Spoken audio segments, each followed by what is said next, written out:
Good evening and welcome. Tonight we will be going over the history and geography of Arkhangai in Mongolia.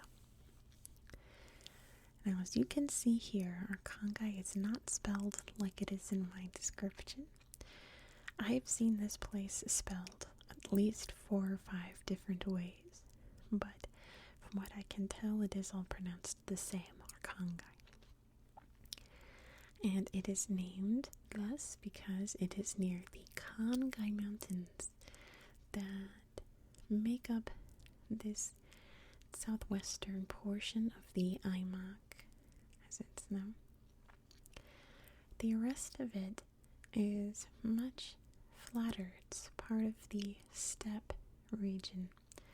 Lots of pasture, lots of forests. And I should say, if you don't know what the steppe is, in America we would say a prairie, like a big flat land that stretches as far as the eye can see, pretty much. Perfect for grazing livestock and riding your horse for miles and miles without anything stopping you. Perfect for Mongols, right? The capital is this city right here, which I've seen spelled a couple different ways, but pronounced many more different ways. I think the one I saw the most common was Tsetserleg.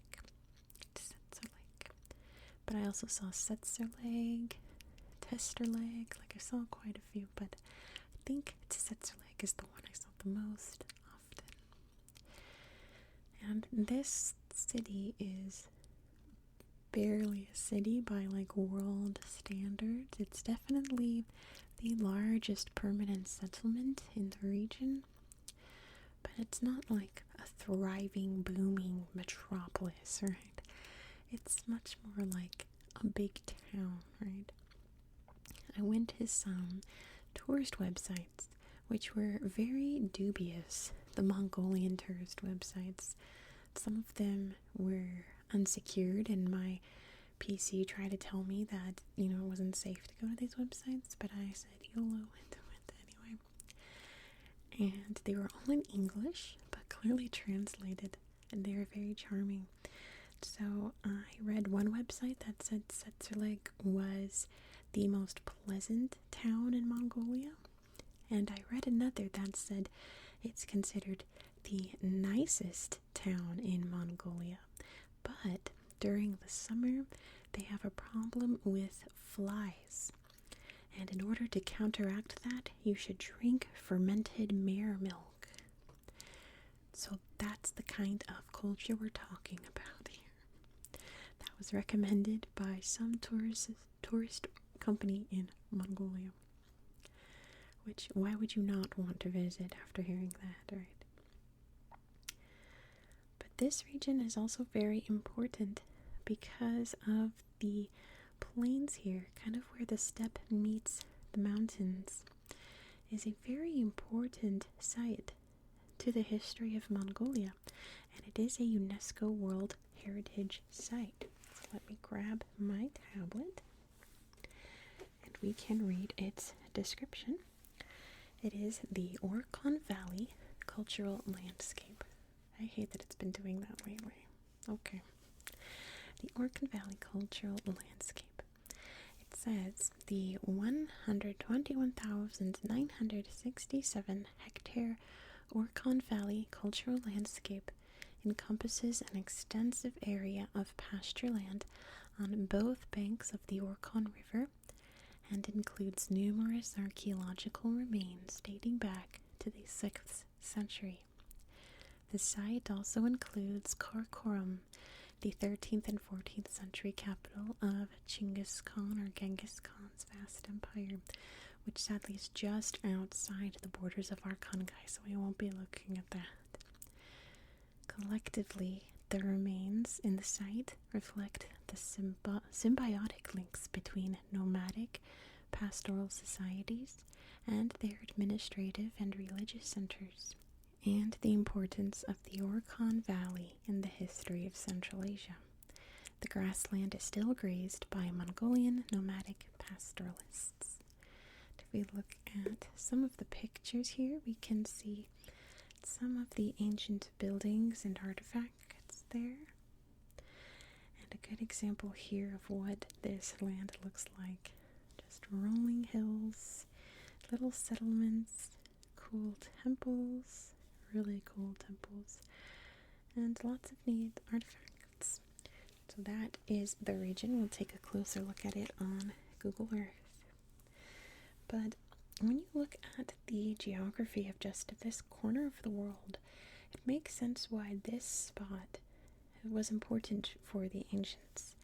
Because just south of the mountains, we have the Gobi Desert dominating the landscape here. Just north of the steppe, we have the taiga, the huge, expansive Siberian forests of the extreme northern hemisphere.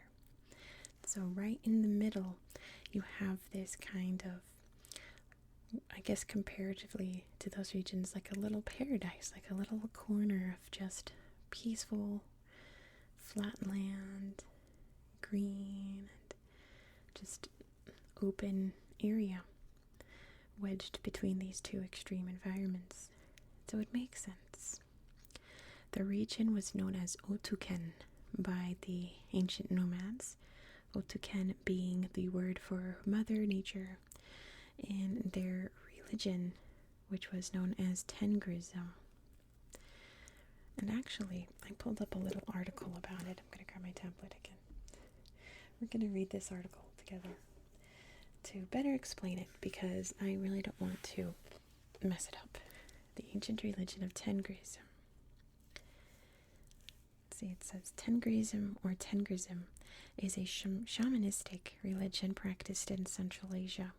Tengrism was also followed by many other nationalities apart from the Mongols, such as the Kunds, Bulgars, Turkic, and Altaic people. It's characterized by shamanism, totemism, and animism. It's both monotheistic and polytheistic. Ancestor worship is also a big part of Tengrism. The chief deity in Tengrism is Tengri, or the sky god, who is unknowable, infinite, and timeless. Followers of Tengrism believe that the universe was created by Tengri. It also recognizes gods such as Yursub, the goddess of the earth, Erlik, the god of the underworld, and nature spirits. You can see some of the shamans here. Looks like he's got a big drum. Really interesting. The article goes on to talk about how Genghis Khan followed this religion, and he attributed his success to Tengri. It is also tolerant of other religions because it is non-dogmatic, does not force its dogma or other religions, or other religious through other religions succeeded in doing this thing. Okay.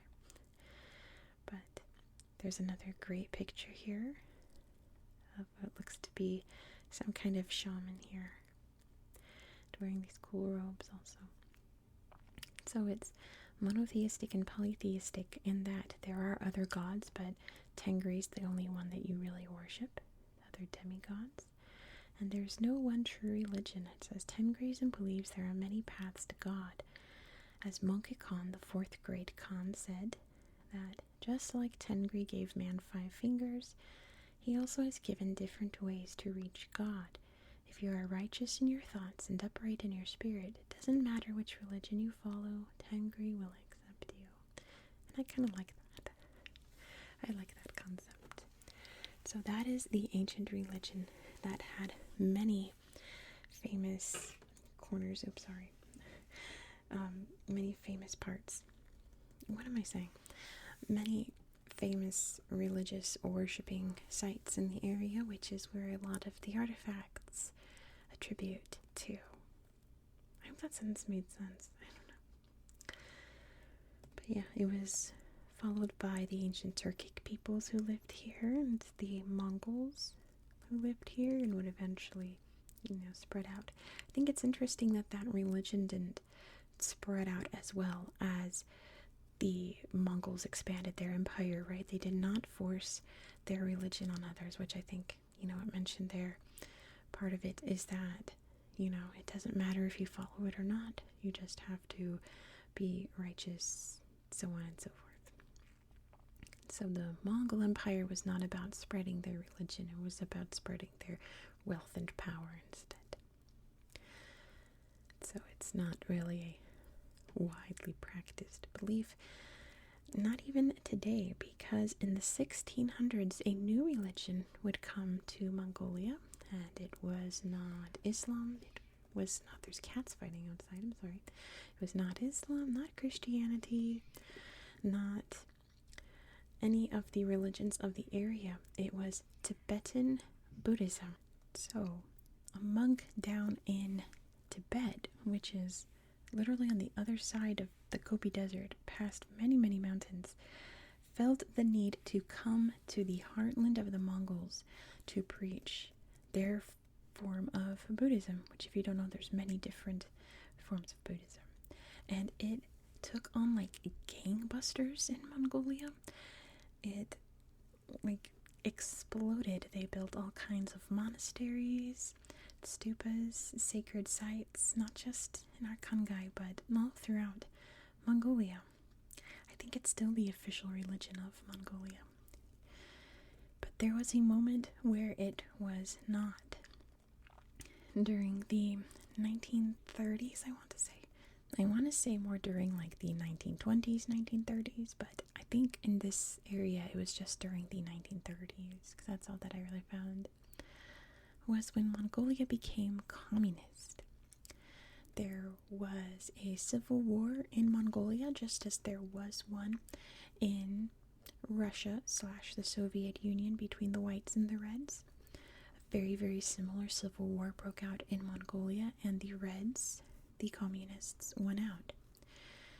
And at the time, in the 20th century, Mongolia was like the annoying little brother of the Soviet Union who thought that their older brother was the coolest person ever and wanted to do everything they did. And they went all in on the extremist Soviet communism and outlawed religion, and they destroyed many, many Buddhist sites all throughout Mongolia, including Arkhangai. So for hundreds of years, these Buddhist temples thrived, and it only took, one political movement to completely erase it. Now, some have been rebuilt, some were saved during the destruction of these temples, but not nearly as many as there once were. So there is a large Buddhist history in the area as well, but a lot of it, unfortunately, is lost to time.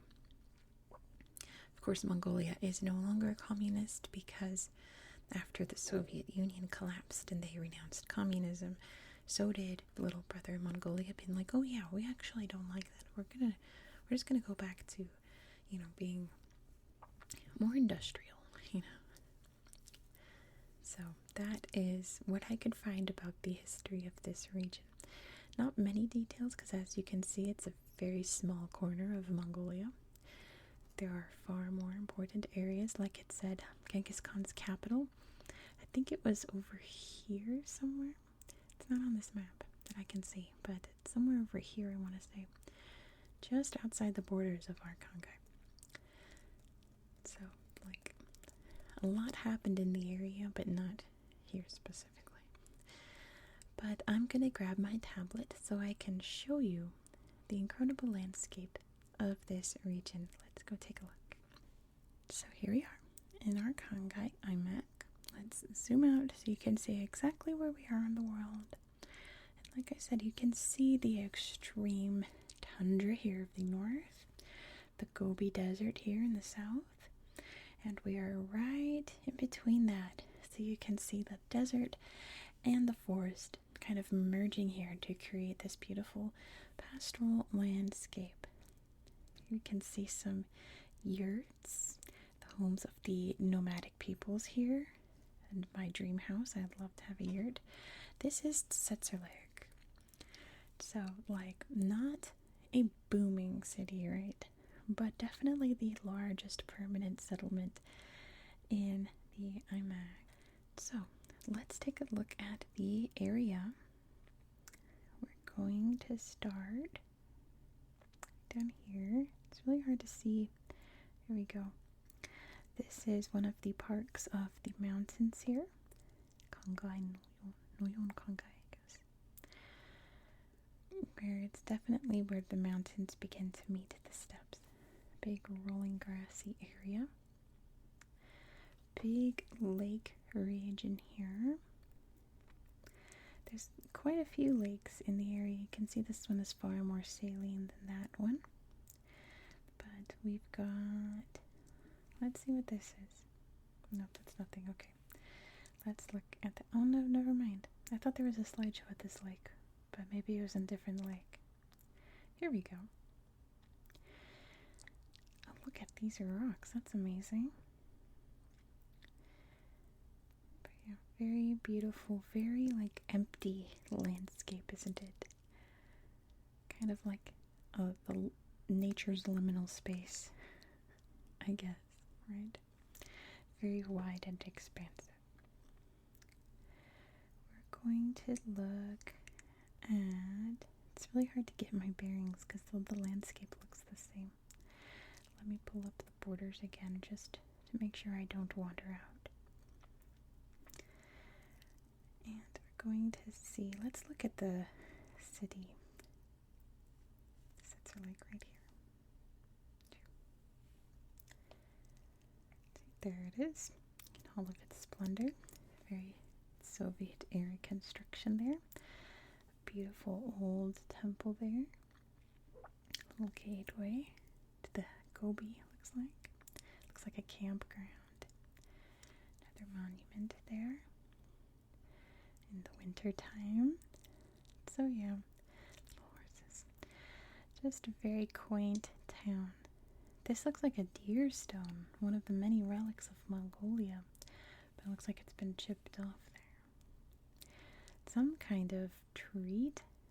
It looks kind of buttery or a pastry. It also kind of looks like soap. So I'm not sure what that is. It's a gas station there, or a petrol station as the rest of the world says. But yeah. There's the Arkhangai Valley, but I want to see if this was maybe the lake. Yes, this is the lake I was looking at pictures of. Okay, Ugi Lake. There's a little, it's called a tourist camp, which sounds a little ominous, but it literally means campsite, right? You can park your yurts here and enjoy the beautiful lake. And there's a little lodge there. There's all kinds of activities to do. You can go kayaking, go boating, I guess go fishing and swimming. Enjoy this incredible scenery. I imagine the wind here, it just like whips you. I imagine that once the wind starts blowing, you see the Mongolian flag there. I bet it's really intense. But yeah, this looks like a fun tourist spot to camp out at night by the water, bring your babies, have fun swimming. Beautiful sunset there by the yurt. And look at the moon rising over the yurts. That's my dream. I would love to own a yurt. I would love to travel the United States in a yurt instead of an RV. But that's just me. I don't know. I think this had some pictures too. Yeah, like look at that. There's a part where the tide's low enough you can walk out and pretend you're Moses. Very neat little lake, apparently, I assume. Look at that. All kinds of activities. I'm guessing because it's near the major town that this is where people come in the summertime to relax and enjoy. See, like tourist camp. It looks very scary, the gate there, but it's just a campsite. They're just keeping people safe. It's like how in California we talk about going to the lake or going to the snow. 9 times out of 10 that just means going to Lake Tahoe. But I wonder if like people here say they're going to the lake, they mean this lake. We're going to close out by looking at the Arkhangai Valley, which you can see from above here is much greener and more lush, so you can see the river, than the areas around it. So of course this site has a lot of historical significance. Look how much greener it is than even just by the big lake. There's a sacred Tengri site. Down there, another camping site by the looks of it. Look at all of these. What are they? Horses? Cows? I'm not sure. I would assume horses because it's Mongolia, but they're too far away to see. Look at that. I wonder what it's called. I'm not sure, but it looks like a place that you would do ceremonies around. Beautiful waterfall. There's a beautiful horse. It looks like a little temple of some kind here. Little gateway to it. Now this looks fascinating. An old statue by the looks of it. Obviously missing its head, but one of the many amazing artifacts here. A little Buddhist site there. And it is beautiful. Look at the rainbow. Oh, what's happening here? Okay, looks like this guy got thrown off of this horse, maybe, and they're gonna rope it up. It's a very Mongolian picture. There it is, all snowy. And almost just as beautiful in the snow time. But that is pretty much all that I have to show you. There are little natural corners that have little slideshows. It's mostly people posting pictures of their kids hanging out in the area, but it's very sweet. And I encourage you to check it out yourself to see if you can find any other little cool corners of this area. So thank you so much for watching. If you enjoyed this style of content, please consider subscribing. This is an ongoing series on my channel, and next we're going to be heading to Northern Ireland, and probably one of the most sacred spots in Ireland. So be sure to subscribe so you won't miss out. I hope that you found this video to be relaxing and educational. Let's zoom all the way out so you can see exactly where we are. And I hope that you have a good